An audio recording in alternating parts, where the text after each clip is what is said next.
जय हिंद साथियों, वंदे मातरम साथियों, जय छत्तीसगढ़, जय जय छत्तीसगढ़। साथियों, आइए आज बात करते हैं छत्तीसगढ़ में भाजपा सरकार बनने के बाद क्या हुआ, क्या क्या हुआ, इसे जानते हैं। इसका लेखा जोखा शुरू करें तो मुख्यमंत्री नहीं बने, मंत्रियों के नाम तय नहीं हुए, मंत्रियों के विभाग तय नहीं हुए थे, लेकिन अदानी के लिए हसदेव के जंगलों की कटाई शुरू हो गई।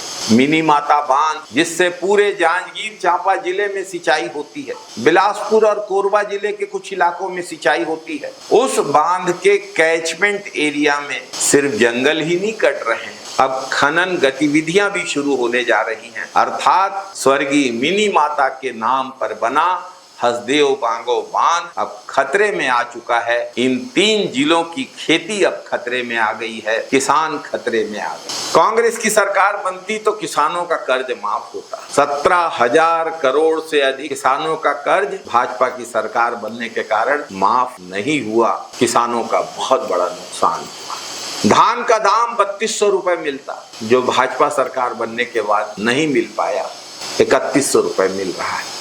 छत्तीसगढ़ का हर स्कूल स्वामी आत्मानंद स्कूल बनाएंगे, ये कांग्रेस का संकल्प था। अब तो स्वामी आत्मानंद स्कूल बनाए जाने की बात तो दूर, जो बने हुए स्वामी आत्मानंद स्कूल हैं उनके नामों में भी पीएम श्री जोड़ा जा रहा है। स्वामी आत्मानंद हमारे छत्तीसगढ़ के बहुत बड़े संत, उनके नाम के साथ पीएम श्री का नाम जोड़ना छत्तीसगढ़ के स्वाभिमान पर एक प्रहार है।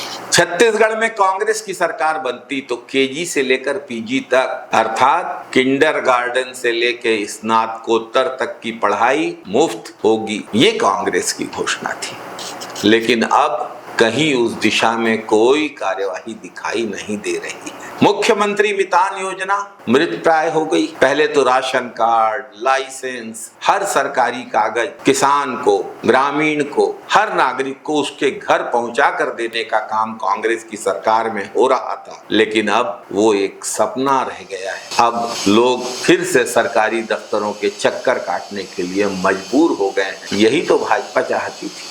बिजली बिल हाफ योजना थी कांग्रेस की सरकार की, अब तो बिजली हाफ योजना लागू कर दी है प्रदेश की भाजपा सरकार ने। गांव में बिजली आती जाती रहती है, बार बार बिजली गोल होती है और लोग इस भीषण चिलचिलाती गर्मी में पावर कट के कारण असुविधा और नर्क जैसा जीवन झेलने के लिए मजबूर है। बिजली के दाम 5 साल तक कभी नहीं बढ़ाए थे कांग्रेस की सरकार, लेकिन भाजपा सरकार बनते ही बिजली के दामों में बढ़ोतरी भी की गई है। ये फर्क पड़ा है प्रदेश में भाजपा की सरकार बनने से। गोपालकों और महिलाओं की समृद्धि के लिए बनाई गई गोठान योजना समाप्त कर दी गई।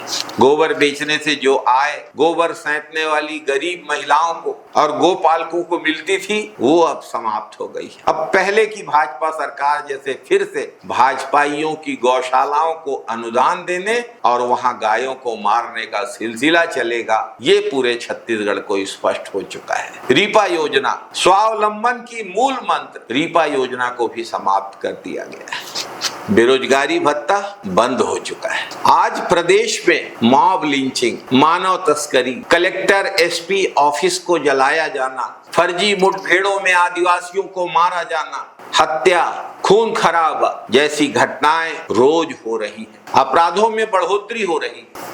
अपराध, हिंसा और घृणा चरम पर है। आयुष्मान योजना से इलाज बंद हो चुका है। राशन कार्डों में और राशन में मिलने वाले अनाज में कटौती की जा रही। महतारी वंदन योजना के हितग्राहियों में भी कटौती शुरू हो गई है। कह रहे हैं उसको पूरा फिर से जांच किया जाए। पहले राजनीतिक लाभ लेने के लिए योजना चलाई गई और इस योजना को अब धीरे धीरे समाप्त करने की कुचाल चली जा रही है। कुल मिला के भाजपा की सरकार बनने के बाद प्रदेशवासियों के हाथ कुछ भी नहीं आया। शराब महंगी हो गई है और अब शराब पीने के लिए सरकार एसी अहाते बना रही। जमीन की रजिस्ट्री भी महंगी हो गई है। कुल मिला के छत्तीसगढ़ को भाजपा सरकार बनने से सिर्फ नुकसान और निराशा हाथ लगी है। बहुत ही दुर्भाग्यजनक स्थिति है ये। जय छत्तीसगढ़, जय जय छत्तीसगढ़, जय हिंद साथियों, वंदे मातरम साथियों।